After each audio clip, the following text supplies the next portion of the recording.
Título da palavra dessa manhã é a Igreja de Jesus, vai aparecer aí.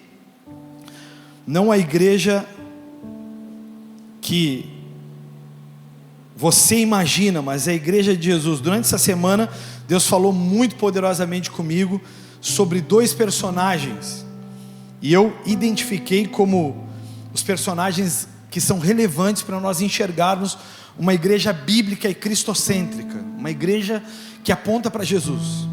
Você está animado aí ou não? Vamos dar uma movimentada? Você já vai começar a olhar para esse irmão amado aí. Você vai começar a dizer para ele, diga para ele aí, você está preparado? São 10 horas e 30 minutos. Deus vai fazer coisas poderosas até meio-dia. Você crê nisso? Quem ainda está com sono? Maicon, dá uma cutucada no Maicon aí. Ele bocejou bem na hora. Aproveita que tu está tendo um decreto pastoral e dá um beliscão daqueles que como esposa tu tem vontade às vezes. Diga para ele, acorda aí, irmão. Vamos celebrar Jesus juntos. Muito obrigado pelo ânimo de vocês, irmãos. A Igreja de Jesus, para mim, no meu conceito, naquilo que Deus falou comigo, e é sempre pessoal. Primeiro Deus fala comigo, para depois eu transferir essa palavra a vocês.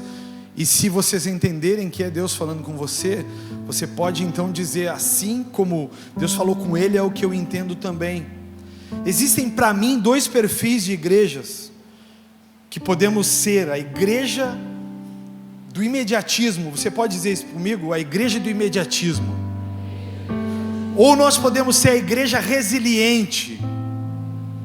Muito obrigado, irmãos. Ou nós podemos ser a igreja resiliente, que espera em qualquer circunstância por uma resposta de Deus, sabendo que ela é uma igreja que planta em terra fértil.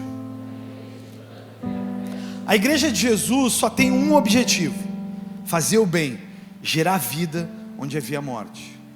Durante esses dias Deus falava muito comigo sobre esses dois perfis. O perfil dos imediatistas. Eu vou começar com esses. Vão ser só dois tópicos, mas esses dois perfis, Deus mexeu muito comigo, porque eu sempre faço uma programação do meu ano, como eu quero que o meu ano seja no próximo ciclo. Eu sempre faço uma programação e penso nas coisas que eu programei no passado que não deram certo. Nós chamamos isso no mundo corporativo de planejamento. Eu sempre faço um planejamento. Eu planejo o que eu sonho para 25, eu planejo o que eu sonho para 26. Como igreja nós já temos um planejamento para 25, mas nós sabemos que o resultado só vai acontecer em 26. Como pastor, eu e a pastora estamos estudando exaustivamente. Eu estudo uma média de 3 horas por dia, para aplicar no primeiro semestre de 25 o que eu quero colher como resultado em 26.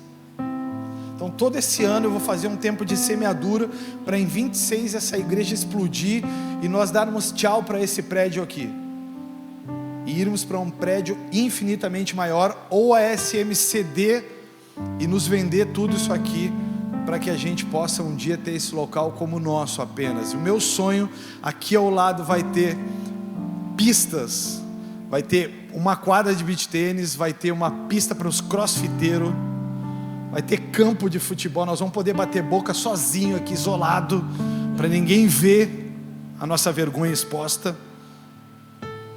Eu sonho que aí nesses apartamentos vão ser crente dessa igreja que vão morar. Vocês tomam posse disso ou não? Aqui nós vamos construir um mega templo. Vai ser um negócio assim, quem não sonha já morreu antes. E eu estou sonhando, mas nesses dois perfis, o primeiro perfil infelizmente é o perfil dos imediatistas. O primeiro perfil é mais parecido com a geração atual, o estilo de pessoas que vivem pelo imediatismo, busca riqueza, busca fascínio, busca poder, busca luxo, busca tudo que o coração ordena. O primeiro perfil, ele vive por emoções, sensações, vive por prazeres, são pessoas sensoriais, pessoas que se sentirem de fazer algo, elas fazem. Vou pedir para vocês aquele silêncio que só os velhos precisam, aquele banco que só os velhos precisam ver. A primeira perfil de igreja que está rolando aí na sociedade é a igreja imediatista. O que essa igreja é? Cheia de pessoas que o foco não está em Jesus, cheia de pessoas que o foco está em outras coisas. Elas querem viver purpurina, festa.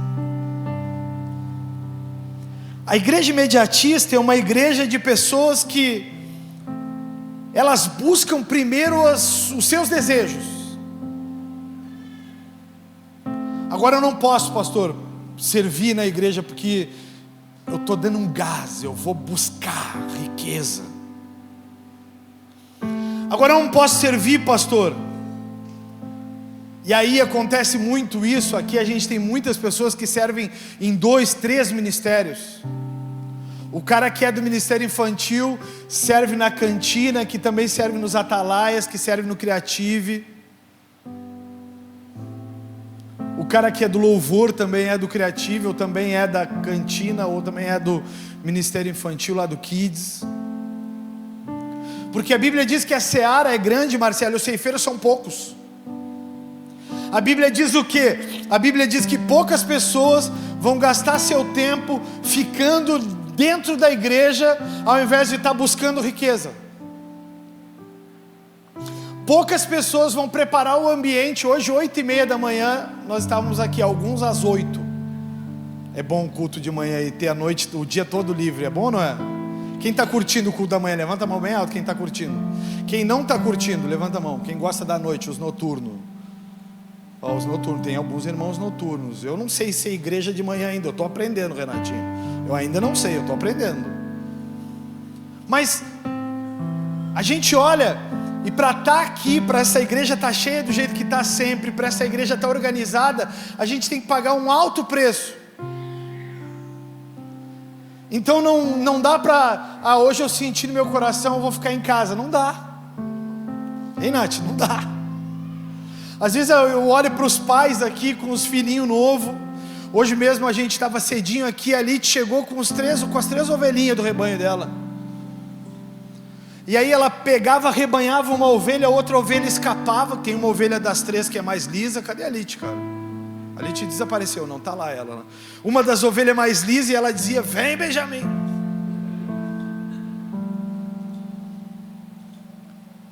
Só que a igreja do imediatismo, ela é uma igreja que olha para o cenário e diz assim: agora eu não posso, eu estou sentindo que eu preciso mais. Aí olha o carro do fulano, que é o carro do fulano.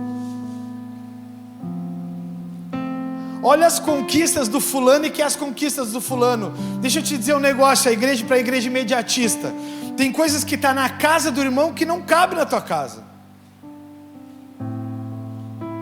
Tem coisas que estão na vida do irmão que não cabe na tua vida. Tua vida é uma vida específica. Deus te fez diferente.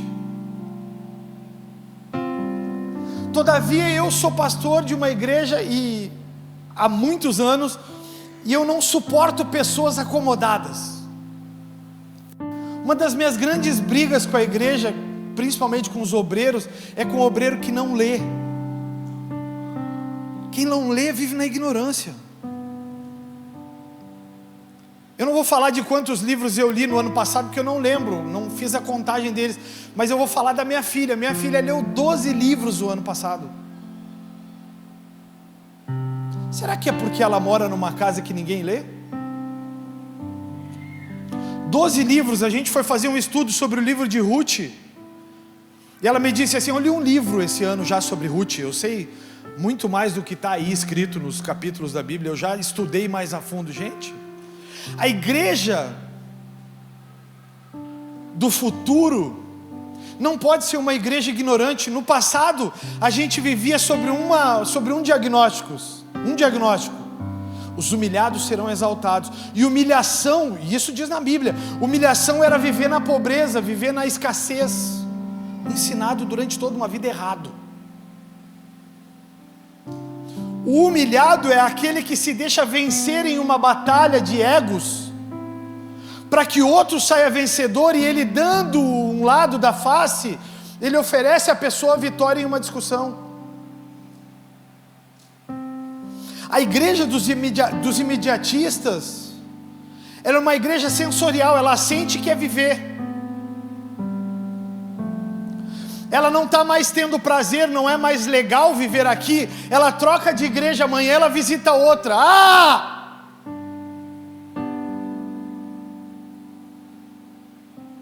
A igreja ela é uma representação clara do que é o casamento. Jesus é o noivo e a igreja é a noiva. Deixa eu te explicar. Quando tu cansa dessa esposa que está do teu lado, ou desse marido que está do teu lado, tu não tens o direito de abandoná-lo. Tu tens o dever de te readaptar aos seus defeitos. E então tentar conseguir extrair virtudes dessa pessoa. Assim é a vida na igreja. Eu não troco porque eu cansei do relacionamento. Não, eu me adapto e eu melhoro o relacionamento. Aqui na igreja eu tenho um decreto. Aqui é proibido convidar pessoas de outras igrejas.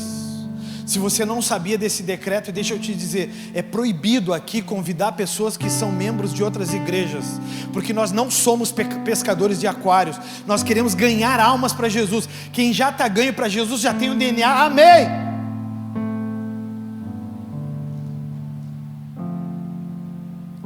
A igreja dos imediatistas, ela quer as coisas para agora. Mas pastor, eu queria estar no louvor, mas não é tempo, porque tu não te preparou para isso.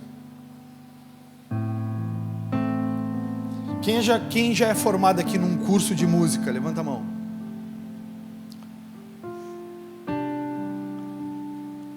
Quem já fez aula de canto? Levanta a mão. Essas são as pessoas que estão preparadas para fazer isso. Mas o que acontece na igreja dos imediatistas? Tu sente que quer fazer, mas não está preparado para isso. Na igreja dos imediatistas tem um perfil inspirado num cara chamado Salomão. E aí eu te convido a abrir a tua Bíblia em Eclesiastes capítulo 2. Esse grupo de pessoas que está lotado nas igrejas quer prazer. Não estou feliz lá. Não está feliz por quê? Porque não estão fazendo o que tu quer? Às vezes é o melhor, sabia? Não está feliz por quê? Porque as coisas não acontecem do jeito que tu gostaria. Sabia que em todos os lugares há ordem e decência? Não é como tu quer, é como Deus ordenou que fosse feito. Há 10 anos atrás, em março, agora completa 10 anos da igreja. 10 anos atrás, eu e a Lidiane, a gente, junto com o Samuel e com a Júlia, a gente disse sim a Jesus e para nosso chamado. E por 9 anos, nós servimos a Bola de Neve e fomos igreja com a Bola de Neve, sem nunca questionar a visão da Bola de Neve. Presta atenção aqui. Nunca questionamos a visão da Bola de Neve. Nós servimos na Bola de Neve por 9 anos, cumprindo exatamente tudo que estava descrito na visão, mesmo que em algumas coisas nós não concordássemos, porque não era pecado, era a maneira da Bola de Neve fazer. E quando nós dissemos sim à Bola de Neve, nós dissemos sim à maneira que Deus deu ao fundador dela, Rinaldo Seixas, que infelizmente foi para o Senhor, infelizmente para nós, mas maravilhoso para ele que está com o Senhor já. Nessa igreja sensorial que sente e vive, tem um modelo, o modelo de Salomão. Olha aí, versículo 1 de Eclesiastes 2. Disse a mim mesmo, olha o egocêntrico, disse a mim mesmo: venha, vamos experimentar o prazer, vamos procurar as coisas boas da vida. Descobri, porém, que isso também não fazia sentido, portanto disse: o riso é tolice, de que adianta buscar o prazer? Versículo 3: depois de pensar muito, resolvi me animar com o vinho. Que começa a perder o rumo. E, enquanto ainda buscava sabedoria, apeguei-me à insensatez. Assim procurei experimentar o que havia de melhor para as pessoas em sua curta vida debaixo do sol. Dediquei-me a projetos grandiosos, construindo casas enormes e plantando belos vinhedos. Fiz jardins e parques e os enchi de árvores frutíferas de toda a espécie. Para por um instante aqui no versículo 7, nós vamos voltar. Salomão o homem mais inteligente da história da humanidade, se dá por um momento o privilégio do vinho. Tu já vai falar de bebida, pastor? Primeiro culto do ano, não dá para tomar o gorozinho aquele, começou já. Salomão, ele dá o primeiro passo, meu irmão. Ele diz assim: cansei, enchi o saco, vou viver modo Zeca Pagodinho. Se estou com vontade de ir para a praia, vou para a praia. Esses dias eu vi um meme no Instagram e o cara dizia assim, as crianças estavam tudo pulando na volta dele, na beirinha da praia, assim, no mar, já na ondinha pequena, marolinha ali, e a criançada pulando na volta dele, e o cara sério, o cara sério, cara, sem piscar, o cara duro assim, e ele diz assim: só eu sei que eu não tinha dinheiro para estar aqui, o cartão de crédito está estourado. Mas o que um tipo de pessoa assim é, mesmo que seja um meme? Uma pessoa que vive por prazeres, é imediatista, olhou, quer. Salomão, ele diz assim: me dei o direito do vinho. Então o que ele está dizendo? Ele tira dele mesmo a sensatez das decisões pautadas na verdade, e ele vai para a embriaguez dos pensamentos. Ele se deixa dar espaço à embriaguez dos pensamentos. Os pensamentos, eles começam a ficar embriagados. Então ele disse assim: eu decidi viver e construir grandes casas, grandes pomares. Eu tinha vontade de ter um jardim, eu construí o maior jardim. Aí, a atualidade, um cara multibilionário chamado Elon Musk. Os caras esses dias mostraram a casa do Elon Musk. O Elon Musk mora num quadradão, irmãos.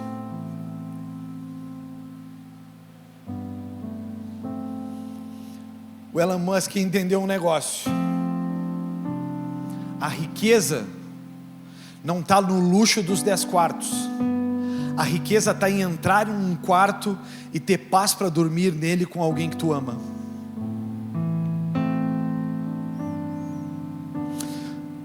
As grandes mansões estão cheias de imóveis e vazias de sentimentos.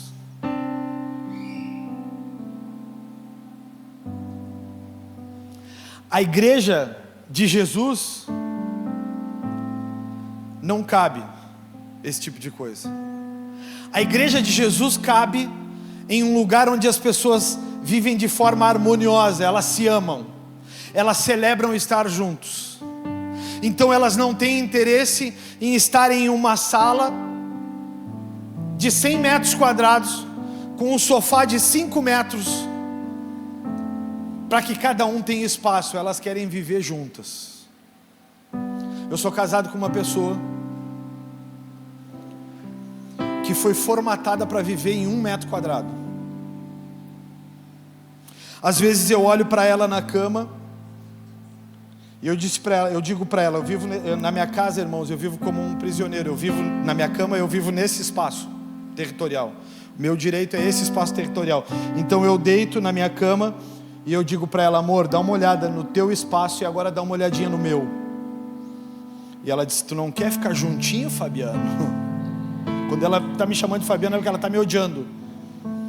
E eu disse: quero, claro, eu só estava pensando que de repente a gente podia. A Lidiane, esses dias a gente falou com os irmãos tinham aquelas cama king. Quem tem uma cama king aí? Eu quero invejar. Levanta a mão, não é vergonha ter cama king, por favor. Ela disse assim: eu odeio cama king, eu quero viver nas camas de 1,38 por 1,88. Porque eu não tenho intenção de viver espalhada, eu quero viver junto, ela dizia. Essa semana eu disse para ela: Lidiane, vamos combinar um negócio, está um calor do inferno, então ou tu te tapa ou tu te abraça. As duas coisas não dá, porque eu estou cozinhando e o ar-condicionado ali me olhando. Eu tenho pavor do gelo do ar-condicionado. Salomão, ele é o patrão da igreja do imediatismo. Ele sentiu vontade, ele foi lá e fez. Versículo 7, ele diz assim: comprei escravos e escravas. Pessoas para servir ele. Quero água, quero comida, quero que limpe aquele cômodo, hoje eu vou dormir lá. Eu quero que tu chame a concubina tal. Pega da letra Z. Aqui tem Z e A, ele tinha 1000 mulheres. Como é que Salomão tinha vontade de fazer sexo com essas mulheres? O que ele pensava? Acredito eu na minha ignorância. Ele dizia: hoje eu vou transar com a FA. Chama a FA. Todas que começam com FA. Vem. Aí tem sempre em todo grupo de mulheres, tem sempre a apaixonada. A apaixonada olhava e dizia assim: ele vai hoje deitar com a FA, cara. Ele não me ama mais. Eu sou uma das 300 esposas. Então versículo 7 ele diz: comprei escravos e escravas, e outros nasceram em minha casa. Tive muito gado e rebanho, mais do que todos os que viveram em Jerusalém antes de mim. Juntei grande quantidade de prata e ouro, tesouros de muitos reis e províncias. Contratei cantores e cantoras. Ele não só bebia o vinho, ele fazia o pagode da ofensa. Ele humilhava a todos. Ele contratava cantor para ele olhar e dançar o pagode com Zeca Pagodinho. Tive muitas concubinas, 700. Tive tudo que um homem pode desejar. Você pode dizer isso comigo? Tive tudo que um homem pode desejar.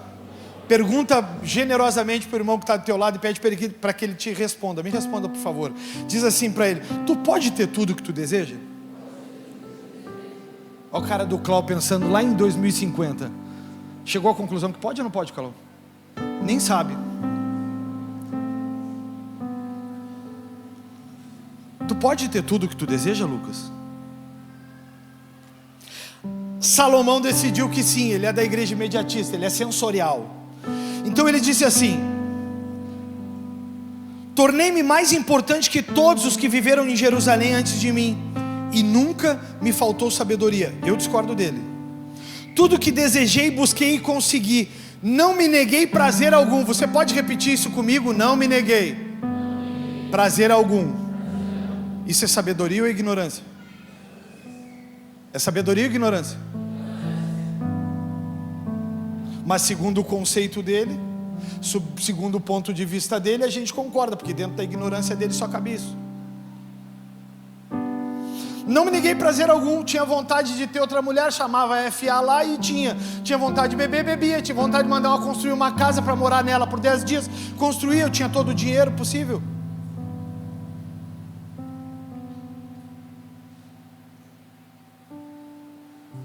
Olha isso. Tudo que desejei, busquei e consegui. Não me neguei prazer algum. No trabalho árduo encontrei grande prazer e recompensa por meus esforços. Você pode repetir isso comigo? No trabalho árduo encontrei grande prazer. Sabe o que Salomão está dizendo? Eu fui um workaholic com prazer, um trabalhador inverterado, só pensa em trabalho. Sabe o que acontece com esse tipo de pessoas? Eles ganham o mundo inteiro, mas eles perdem a sua alma, porque eles ficam horas, dias intermináveis trabalhando. Mas eu quero conquistar agora o meu carro, eu quero conquistar minha casa, eu quero. E aí quando chega o carro, quando chega a casa, tu olha para a esposa e diz assim: vamos viajar no meu carrão. Ela olha para ti e diz assim: não estou com saco. É um saco viajar sempre. As crianças ficam incomodando, a gente acaba sempre brigando. Pelo menos aqui eu fico no meu quarto, pelo menos aqui eu tenho minha sala. Sabe por quê? Porque ele vive ou ela vive no prazer do trabalho. Está dizendo que não é para trabalhar, pastor? Não, eu estou dizendo para ter moderação, é para fazer as coisas com equilíbrio. Mas Salomão, ele está dizendo assim: encontrei grande prazer e recompensa por meus esforços. Ele encontrou grande prazer no trabalho. O que ele fez? Ele teve 1000 mulheres, mas não teve nenhuma, porque nenhuma era dele. Elas eram escravas dele, mas não eram o amor da vida dele. Diferente de Jacó. Jacó teve 2, mas ele amou uma. Diferente de Abraão. Abraão teve 2, mas ele amou uma. Ele amava uma. O que eu quero te dizer com isso, e a parte mais importante, o versículo mais fundamental é o 11. Mas o que eu quero te dizer com isso? Que o mundo que a gente vive hoje é um mundo cercado por imediatismo, pessoas imediatistas, pessoas que querem e fazem. Mas às vezes o que eu quero não é para mim. Versículo 11, o mais importante de todos. Você pode falar isso junto comigo, para gravar no teu cérebro. Diz assim: mas, ao olhar para tudo que havia me esforçado, tanto para realizar, vi que nada fazia sentido. E aqui o escritor da carta coloca um ponto e vírgula. Precisa fazer uma pausa maior. Eu vou repetir e vou fazer o ponto e vírgula para vocês pensarem sobre isso. Mas ao olhar para tudo que havia me esforçado tanto para realizar, vi que nada fazia sentido. Ponto e vírgula. Pensa. Trabalhou que nem um animal. Teve muitas mulheres. Conquistou tudo o que queria. Se entregou ao vinho. Construiu um harém. Casas intermináveis, um trono, um palácio, construiu. E no final, vi que nada disso tinha sentido. Porque ele tinha 1000, mas não tinha nenhuma. Aí, há continuidade. Repete comigo, era como correr atrás do vento. Não havia nada que valesse a pena debaixo do sol. Você pode dizer essa frase comigo: ele ganhou o mundo, mas perdeu a alma. O mais inteligente da história se tornou o mais insensato da história. Tem uma pregação minha no YouTube, é só achar depois, o sensato e a insensatez, baseado em Salomão. Eu deveria ter escrito um livro sobre isso, mas não consegui, não tive tempo. Salomão passa toda uma vida dedicada ao imediatismo. Pensei e quis, sensoriou, teve vontade, sentiu, fez. Ah, se eu fizesse tudo que eu sinto, irmãos, vontade de fazer. Eu uso a frase de um pastor, que hoje infelizmente está desviado, mas eu uso a frase de um pastor, há mais de 15 anos atrás, 10 anos atrás, desculpa. Ele dizia assim: tem coisas que eu não faço e não é pecado fazer. Eu não faço porque a interpretação das pessoas vai levar elas a um pensamento que é um pensamento errôneo. Então, para que elas não pensem algo errado, eu não peco, eu não faço o que não é pecado fazer. O que tu acha, Lucas, de a gente sair agora, sentar para almoçar num lugar bacana e eu abrir aquela cerveja original e toda a galera ficar cercada comigo tomando uma cervejinha original? Mieres, se nós desses essa brecha, eu e tu, o que tu acha que acontece? Rony, tu riu, é porque tu acusou. Não fui eu que falei. Já pensou nós sentados, Mieres, ex-tchuco, pagode do tchuco.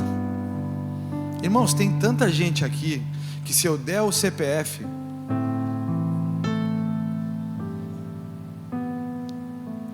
aí tá sentado lá eu, Mieres, Ronieri, e as esposas não vão sentar junto, vão morrer de... E aí passa lá o Mateus, que está chegando na igreja agora. Aí o Mateus olha e diz: ih, Jéssica, o pastor estava enchendo a cara. Não, Mateus, você é fofoqueiro, tomei só uma. Salomão não pensava assim, ele... Porque a igreja, ela se move por modelos. Você pode dizer para quem está do seu lado aí: a igreja, ela se move por modelos. Você, mete o dedo na cara dele e diz assim: você é um modelo para mim. Eu não, isso aí, meu irmão. Sabe por quê? Quando eu penso em Cristo, em alguém que toca teclado para Jesus, eu penso na Amanda, que estava na praia, que não é obrigada a ser ruim sempre, né, Amanda? Mas quando eu penso numa referência para tocar teclado e servir a Jesus com referência, eu penso nela. Não pode pensar em mim, eu não toco teclado. Mas aí tu olha para ela, ela sai daqui, vai sentar com o paizão dela e vai tomar uma original. Hoje até o namorado tá aí, vai celebrar junto. Aí passa o pastor e diz: e aí, mano, tá de sacanagem, tá tocando comigo lá, tá rodando o mundo isso aí agora, e tu tá metendo, abre o teu aplicativo da Second House aí, tá essas carinhas bonitas, os dois tocando ali. E aí o que não é crente, que está lutando contra a bebida, olha para aquilo ali e diz assim: mas eu sou alcoólatra, cara, eu preciso de uma igreja, eu não posso ir para essa igreja, eu sou alcoólatra, mas lá tem pessoas que bebem. Nos Alcoólicos Anônimos, pode ter alguém que bebe?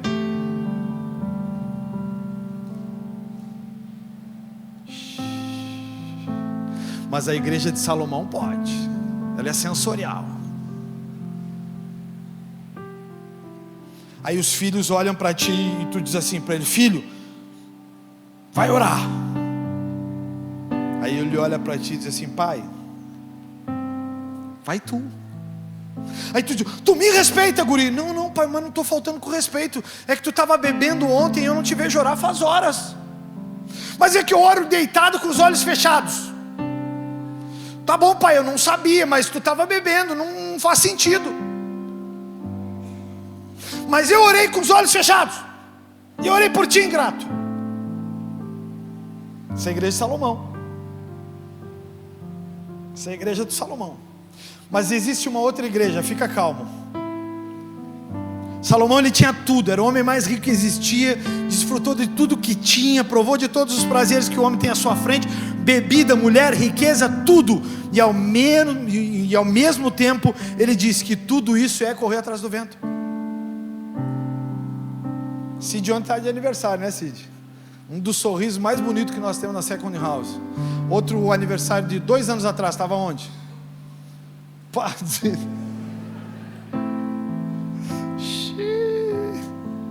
Se eu falar o CPF, irmãos, aqui de alguns. Ontem ele estava só sorriso, ele abraçava, ele dizia: ah, pastor.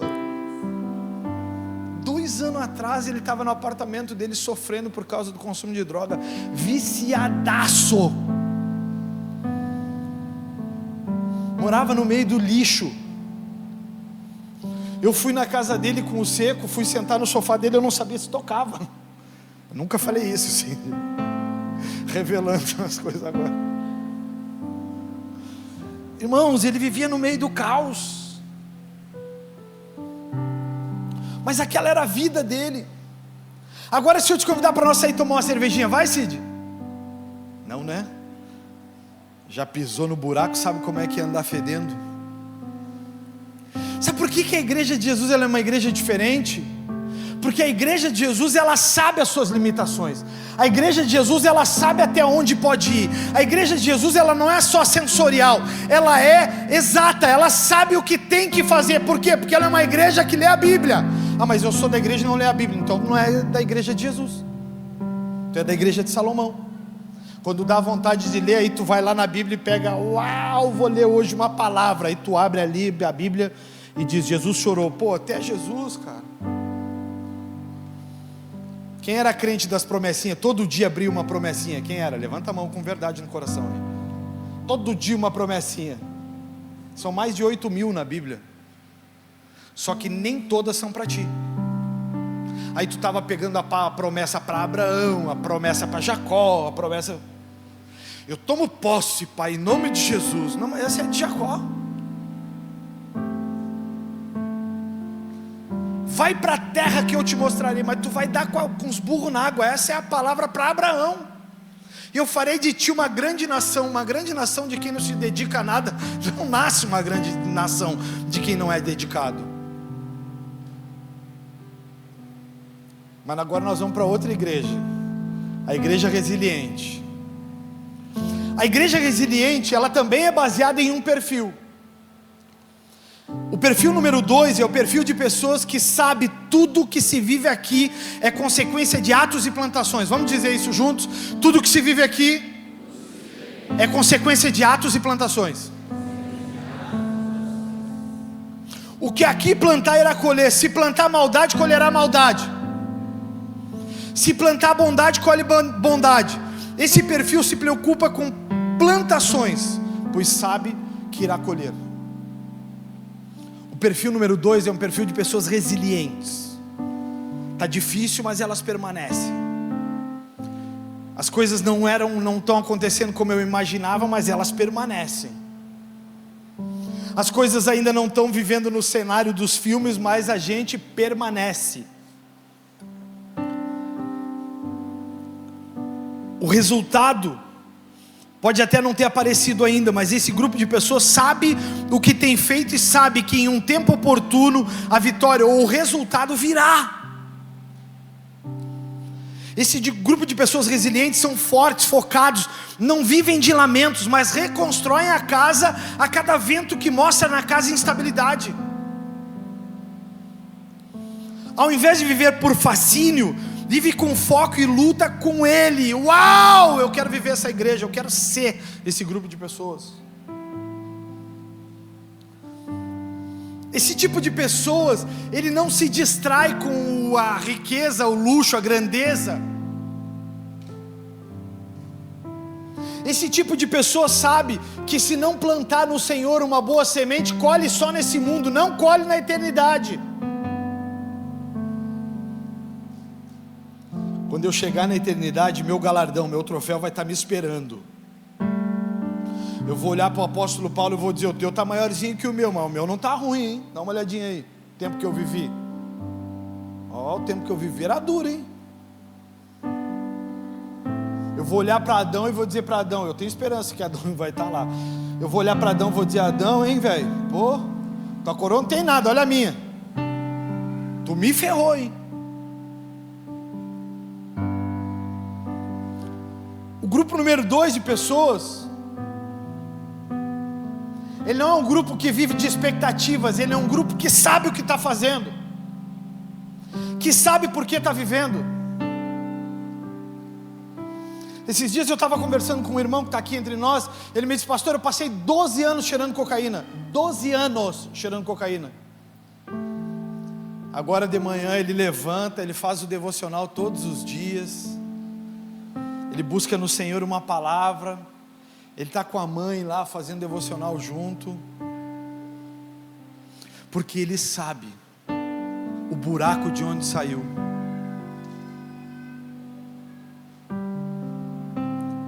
Pense num bicho batedor de boca.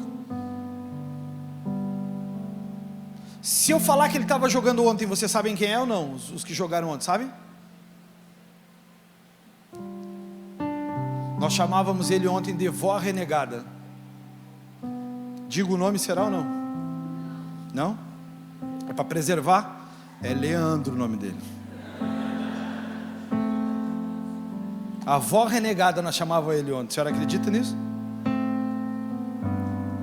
Mas eu olhava para a história dele, eu olhava para os feitos dele, e a Bíblia dele está toda rabiscada. Quantos anos está na igreja, Leandro? 2 ou 3? 2 anos.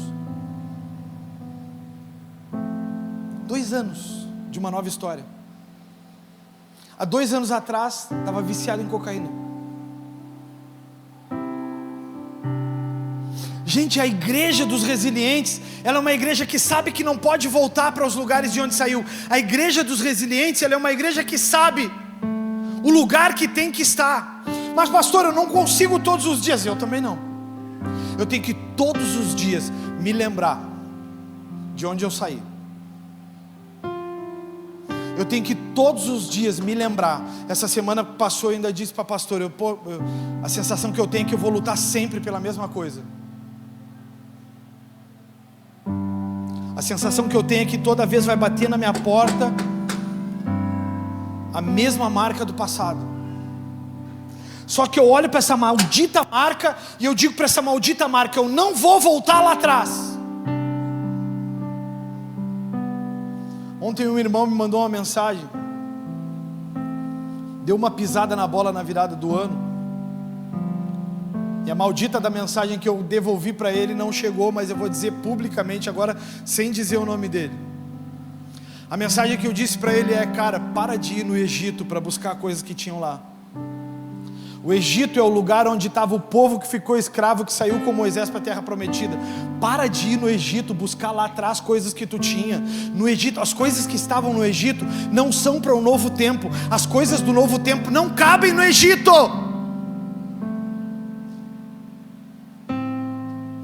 As coisas que tu vai precisar para viver um novo ciclo em 2025 não estão em 2024, estão no futuro. Deixa para trás as coisas que te fizeram mal. Não dá uma voltinha no Egito para ver se está tudo bem lá,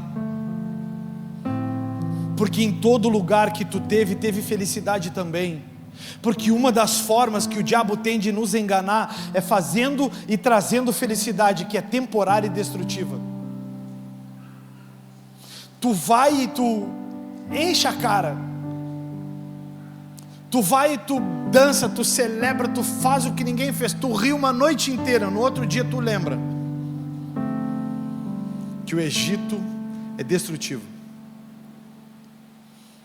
Esse virada de 24 para 25 eu dei uma isca na pastora, porque eu adoro ver ela brava em algumas circunstâncias. Eu olhei para ela e disse assim: felizes são os argentinos. E ela disse: por que, Fabiano? Aí, estão com um somzão ligado, dando risada, enchendo a cara de manguaça, e eu estou aqui, caminhando na praia, 10 quilômetros por dia. E ela disse: para ti isso é felicidade, Fabiano? Encher a cara, isso é felicidade para ti, Fabiano? Tu acha então que se embriagar para ter uma alegria é felicidade, Fabiano? Eu disse: calma, Satanás, eu só estava brincando, não precisa acusar. Sabe por quê? A embriaguez dá a eles um momento de satisfação. A plenitude da consciência dá a nós a sensação que vamos viver eternamente felizes. É diferente. O segundo grupo, ele é pautado num cara chamado Daniel. Esse grupo que é inspirado em Daniel, ele tem uma base. Infelizmente, a perseguição, ela sempre será uma arma que vai tentar destruir quem tem uma promessa. Você pode dizer isso para quem está do seu lado? A perseguição sempre vai ser uma arma para quem tem promessa. Olha o que acontece com Daniel, o cara mais eminente do reino de Nabucodonosor. Olha o que acontece com ele. Daniel 6, versículo 7, se você conseguir rapidamente aí. Eu tenho mais 15 minutinhos, 20 minutinhos para pregar aqui só. Então preciso que você corra e fique no Daniel 6 aí. Eu vou correndo antes, tá? Versículo 7 diz assim: nós, administradores, oficiais, altos funcionários, conselheiros e governadores, estamos todos de acordo que o rei deve decretar uma lei a ser cumprida rigorosamente. Dê ordens para que nos próximos 30 dias qualquer pessoa que orar a alguém divino ou humano, exceto ao rei, seja lançado na cova dos leões. Deixa eu te explicar isso, porque não teria tempo de ler toda a passagem. Daniel é o mais eminente de todos os homens do reino, é como José em Gênesis. Daniel é aquele cara que o rei ama, aquele cara que todo mundo elogia, aquele cara que todo mundo considera como uma referência. Daniel é aquele cara que todo mundo procura para conselho, é aquele cara que todo mundo procura para saber se é certo ou se é errado. Os caras sabem que Daniel 3 vezes ao dia se ajoelha com os olhos em direção a Jerusalém, com uma janela aberta para Jerusalém. Todos os dias ele busca em Deus a resposta para dar ao rei um bom conselho. Então os caras com inveja olham para o rei e sabem que o rei tem procurado Daniel. Os caras com inveja lançam esse maldito conselho ao rei, que torna isso um decreto. Então eles olham para o rei e dizem: 30 dias, vamos fazer um período. Vai ser só 30 dias, que ninguém ore a deuses ou humanos, que ninguém busque a outro que não ao rei Nabucodonosor. E se ele fizer, ele vai ser punido. Se ele fizer, ele vai ser excluído. Os caras lançaram uma arapuca para Daniel, prepararam para Daniel uma algema, prepararam para Daniel a morte, prepararam para Daniel o fim. Mas diga junto comigo aí, quem tem uma promessa nunca morre. Toque no ombro de quem está do seu lado e diga assim: quem tem uma promessa nunca morre. Toca no ombro aí de quem está do teu lado, pelo amor de Deus, uma vez na vida. Tem gente que parece estar morta. Isso aí, Chester, toca no teu mesmo.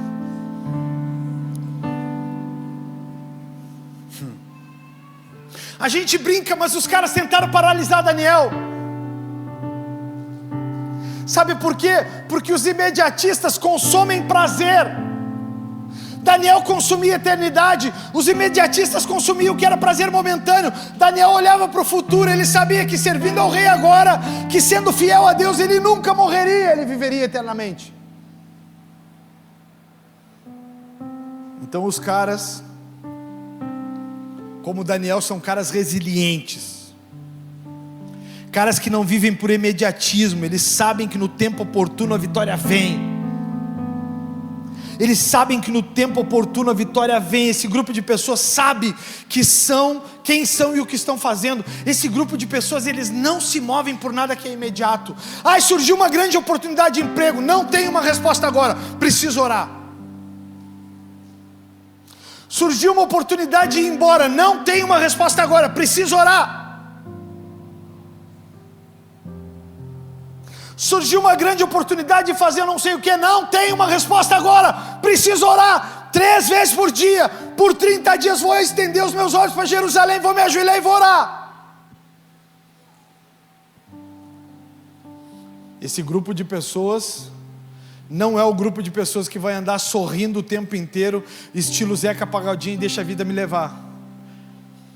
Quantos imbecis como eu aqui já riram de uma postagem que tem do Zeca Pagodinho no Jô Soares, que o Jô Soares pergunta para ele: qual é a coisa que tu mais odeia na vida? E ele diz: trabalhar. Quem foi imbecil como eu e riu com isso? Bem-vindo ao clube dos idiotas.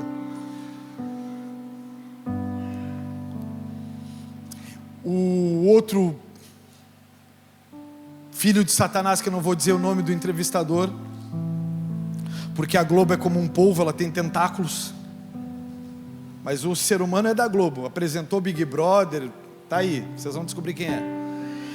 Ele olha para o Zeca Pagodinho e diz assim: tu faz exercício, caminhada? Ele olhou pro cara esse e disse para ele assim: quem caminha é carteiro, eu não sou carteiro.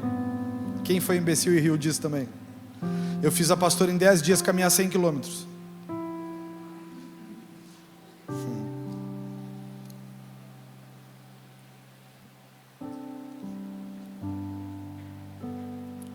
Quem luta por um objetivo não anda por emoções ou circunstâncias. Abriu uma nova igreja, vamos lá ver como é que é. Tu vai ver quem tu é lá dentro.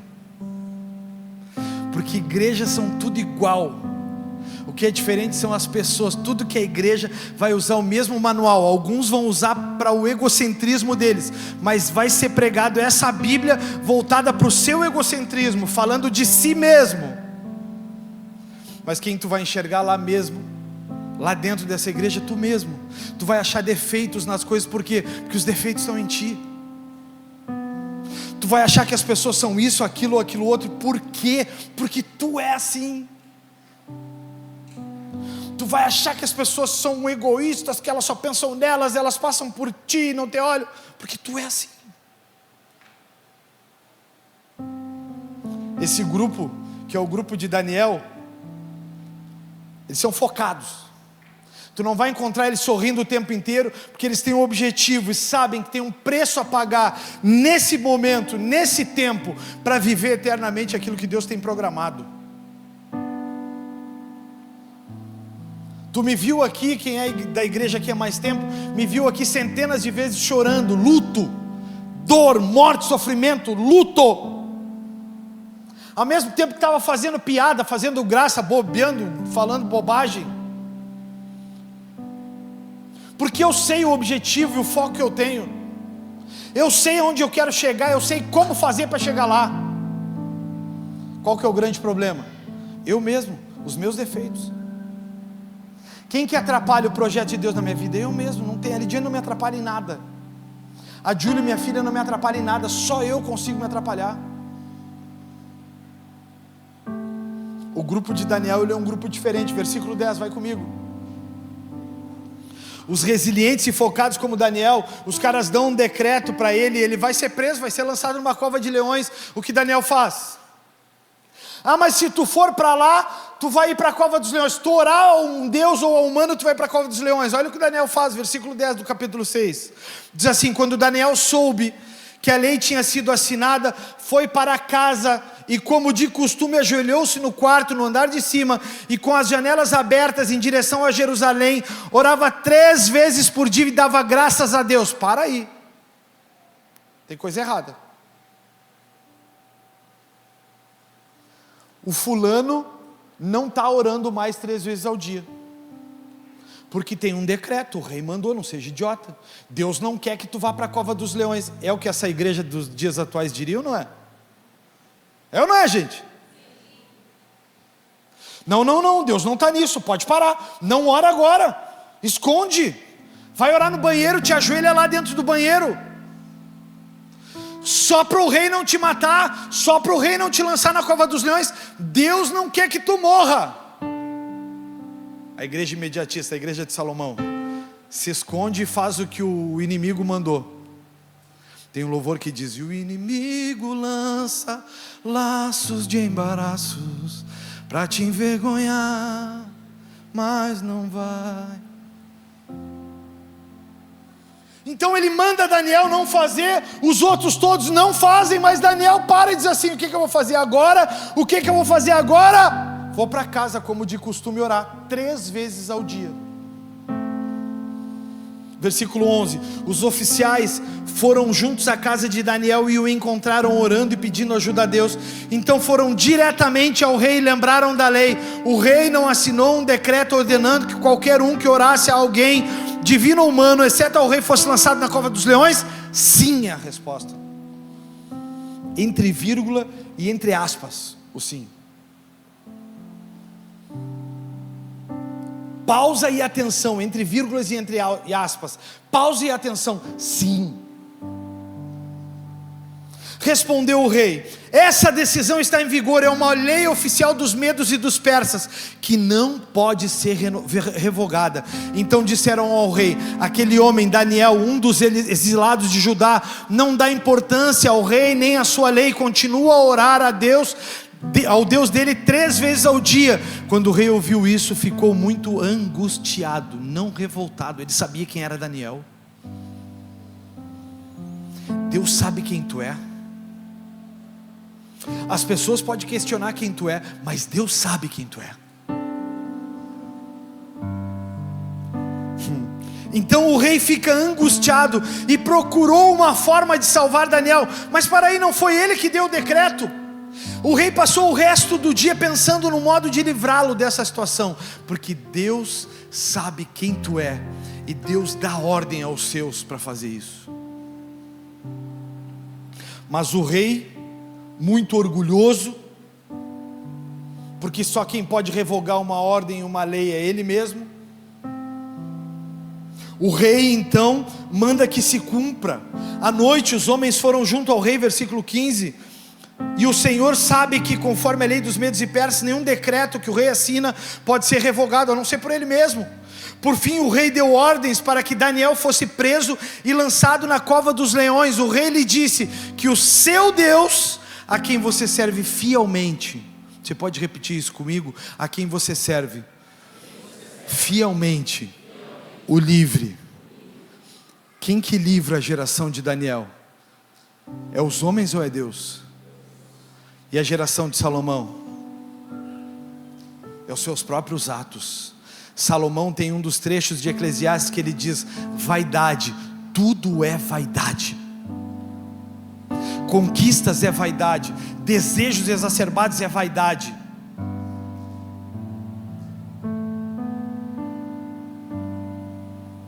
Então o rei, ele diz para Daniel: Daniel, pede a esse teu Deus que te livre da cova dos leões. Daniel, pede a esse rei que faça, esse Deus que faça alguma coisa por ti. Eu imagino Daniel, infelizmente não está escrito nos relatos bíblicos, mas eu imagino Daniel dizendo para o rei: rei, eu estou fazendo isso há 30 dias, manhã, tarde e noite, ele vai dar escape. Não, para aí, vou falar com esse grupo, vocês estão muito desanimados. Rei, eu sei isso que tu está falando, o meu Deus já está me ouvindo há 30 dias, manhã, tarde e noite, é Ele que vai me dar escape.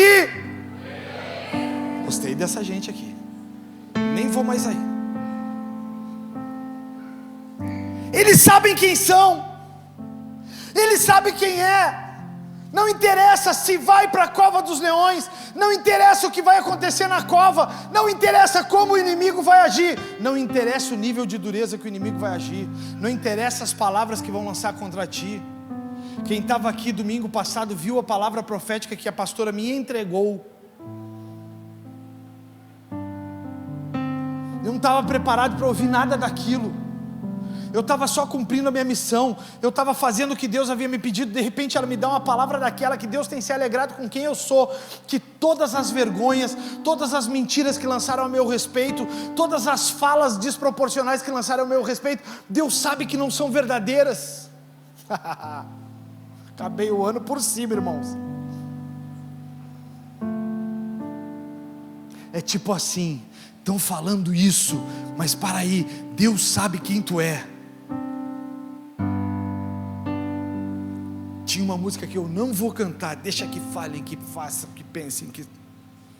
deixa pra lá, tanto faz, sei lá como é que canta. Então a geração de Daniel, o grupo de Daniel, a igreja que é formatada biblicamente, que é a igreja que se inspira em Daniel, ela olha para o rei e diz assim: rei, calma, relaxa, cara, faz 30 dias que eu estou jejuando. Ah, mas estão dizendo que vão te colocar para a rua no trabalho, estão dizendo que vão te expulsar, estão falando que vai acontecer contigo. Rei, ei, para. Ô Satanás, fica quieto. Ei, para, eu sei quem Deus é, Ele não vai deixar isso acontecer. Então chega a palavra para Daniel, versículo 17. E a palavra para Daniel diz o seguinte: então trouxeram uma pedra e a colocaram sobre a abertura da cova. O rei selou a pedra com o seu anel e com os anéis de seus nobres, para que ninguém pudesse resgatar Daniel. Eles rolavam uma pedra para tapar a boca do lugar onde ele entrava. Então rolavam uma pedra que ninguém podia derrubar. Eles colocavam aquela pedra ali e ninguém conseguia mexer. Agora diga para quem está do seu lado: agora era Daniel e os leões. Pergunta para ele: quantas vezes não tem sido você e os leões? A diferença é que muitas vezes você tem sido Salomão. Ixi, nem falou, né? É ruim de dizer para eles assim: ó, Salomão. Sabe o que acontece? Muitas vezes, quando sela a pedra, quando bota uma pedra na frente do lugar onde nós vamos ficar encerrado com o nosso adversário, nós não sabemos como fazer. Sabe por quê? Porque a gente vive reclamando, a gente vive murmurando, a gente vive se queixando. Ai. Quem é daqui da igreja sabe, eu coloquei um devocional no grupo ontem. Os filhos reproduzem quem somos. Se tu é murmurador, eles vão ser também. Se tu é avarento, eles vão ser também. Se tu é justo, eles vão ser também. É difícil de ouvir esse tipo de pregação, né? É tão bom ir para aquele primeiro culto do ano, que tu vai para aquelas igrejas e as pessoas olham para ti: este é o ano da sua colheita, você vai plantar R$1 na casa do Senhor e vai colher 1 milhão. Eu te digo, você vai conseguir um emprego que vai te pagar o que você nunca recebeu na vida. Opa, a igreja, a Bíblia diz que tu é fruto das tuas colheitas, ou das tuas plantações. A tua família é quem tu é. Se tu é agitado, tu vai gerar um filho calmo. Mas o meu filho é agitado, pastor.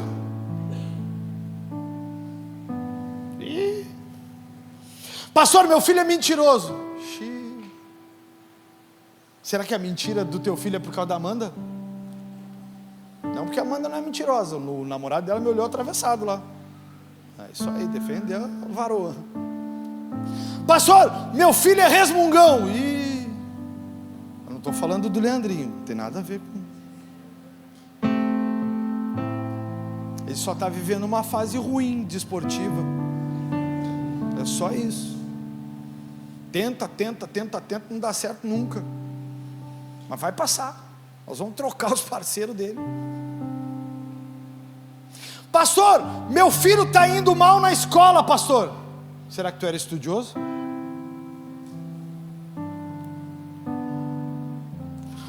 Pastor, meu filho é hiper agitado, ele não para em lugar nenhum. Será que tu é uma pessoa calma? Que transmite para ele paz? Ou quando a criança levanta, tu já diz: vai lavar esses dentes, sai daqui, vamos numa vez, tu tem que ir para aula, tu tem que... Já pensou viver numa casa dessa, irmão? Misericórdia. Ou quando tu levanta, a pessoa já te olha e já diz assim: se é hora de levantar, vai te lavar. Tu já era para ter feito, arrumado a cama para mim, me ajudado a fazer comida. Tu não está vendo que eu estou estudando para uma prova na faculdade? Não me incomoda.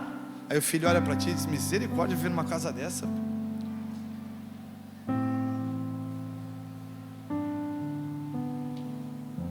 Ou tu olha para o teu filho olha para alguém, para o pastor, para o líder e diz assim: pastor, minha casa é um inferno.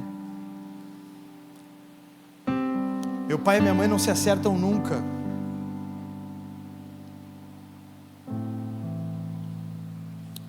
Mas eles pediram para eu orar. O filho olha, não faz sentido. Porque quem deveria estar orando não era ele. Ele é o fruto. Ele é o fruto da semente que nasceu.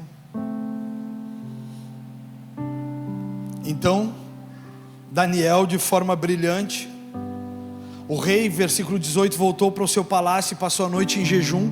O rei jejuou por Daniel. Não quis nenhum dos divertimentos habituais e não conseguiu dormir a noite inteira. Versículo 19: de manhã bem cedo levantou-se e foi apressadamente à cova dos leões.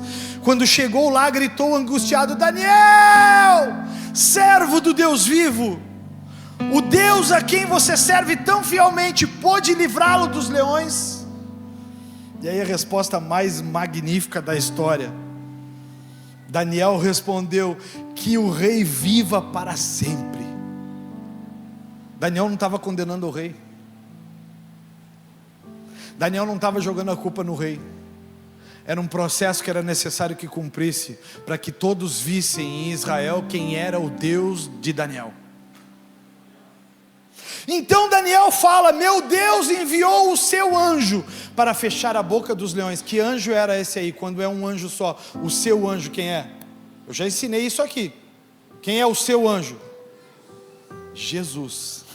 O próprio Cristo foi lá. De forma angelical, o próprio Cristo. Então Deus enviou o seu anjo para fechar a boca dos leões, de modo que não me fizessem mal, pois fui considerado inocente aos olhos de Deus.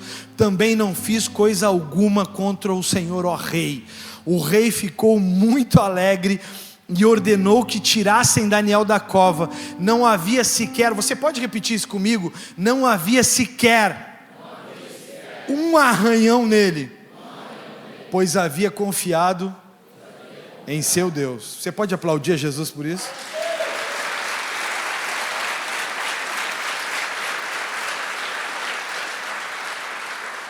A igreja resiliente, ela passa por um processo, mas quando ela sai do processo aprovado, ela sai por cima, celebrando uma festa. Ela não sai como quem cometeu um crime ontem. Meti o pé na jaca, não quero nem olhar para trás, não vou ver nem o estrago que isso vai dar. A igreja com o formato mediante a ideia de Daniel, ela é uma igreja resiliente, ela passa por processo sim. Então de repente você está aqui dentro da igreja hoje, você está se dizendo aí: poxa, mas eu entrei na igreja, as coisas não estão melhorando, as coisas ainda não estão dando certo. Para um pouquinho, primeira semana do ano de 2025, faz uma análise de quem você tem sido, então muda a semente se as sementes não são boas. Tem todo um ano pela frente. Olhe para as suas sementes e faça dessas suas sementes um novo plantio. Diga para Deus: Deus, eu não estou satisfeito com essa semente aqui não germinou, eu quero ser alguém diferente, eu não vou mais ser quem eu era. Presta atenção aqui, eu não vou ser mais quem eu era, eu vou ser uma pessoa diferente, Deus. Eu vou tratar os meus filhos diferente, eu vou tratar minha família diferente, eu vou me dedicar à tua palavra diferente, eu vou ser um líder melhor, uma pessoa melhor, um marido melhor, uma esposa melhor. Lembra dos dízimos e ofertas? O que Deus faz com a tua semente? A quem Deus dá de volta em uma boa medida, recalcada, sacudida e transbordante. A diferença de Deus para nós é que Deus não dá para nós na porção que nós demos para Ele, Ele nos dá em boa medida, recalcada, sacudida e transbordante. Tudo que você fizer para o Senhor, Ele vai te recompensar. Versículo 24 então diz assim: em seguida o rei ordenou que prendessem os homens que haviam acusado Daniel, ordenou que fossem lançados na cova dos leões junto com as suas esposas e seus filhos. A consequência não chegou só sobre os homens, chegou sobre as esposas e os filhos também. Deixa eu te dizer, as consequências elas não vêm só sobre vocês. A Bíblia diz que elas alcançam até a 4ª geração. Então tudo que você está plantando vai até a 4ª geração. Coisa mais doida do mundo. Seus filhos vão reproduzir quem você é, você vai reproduzir quem o seu pai era, os filhos dos teus filhos vão reproduzir. Então é tempo, é chegada a hora de uma mudança cultural e comportamental. Daniel olha para essa história toda e Daniel não tem nem o direito de orar a Deus e dizer: Deus, não lança sobre eles condenação. Não, é Deus quem está determinando o juízo para quem julgou de maneira errada, porque a Bíblia diz que com a mesma medida que medirdes, vos medirão a vós, e com a mesma medida que julgardes, vos julgarão a vós. Muito cuidado com os julgamentos que vocês estão fazendo sobre pessoas ou cenários. Eu encerro essa pregação pedindo para a galera do louvor subir com uma frase, um pequeno texto do C.S. Lewis, que é um dos maiores pensadores do mundo cristão nos últimos séculos. O C.S. Lewis, ele diz assim, peço a atenção de vocês, irmãos. C.S. Lewis, ele diz assim: é possível que dediquemos os nossos amores humanos à fidelidade devida apenas a Deus. Eles então se tornam deuses, então se tornam demônios. Eu vou repetir: é possível que dediquemos a nossos amores humanos a fidelidade devida apenas a Deus.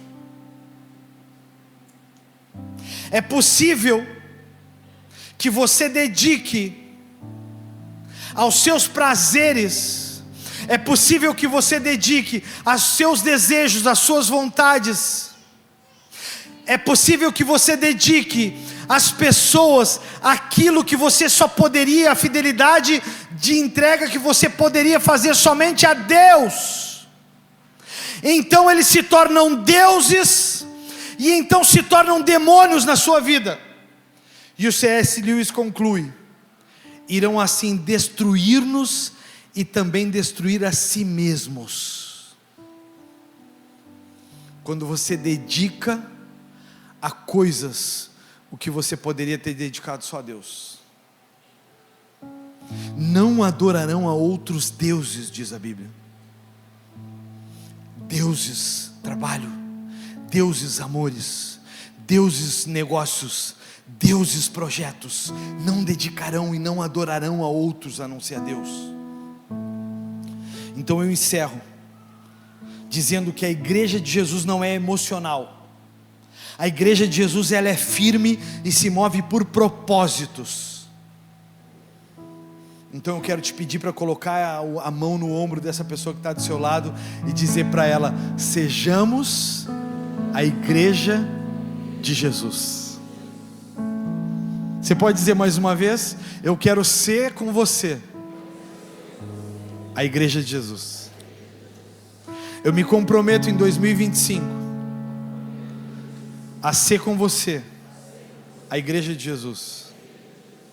Eu reconheço que em 2024, em muitos momentos, eu fui idólatra das minhas próprias vontades, dos meus próprios desejos. Mas eu quero ser uma pessoa diferente em 2025 e dedicar a você e ao Senhor o meu melhor ano.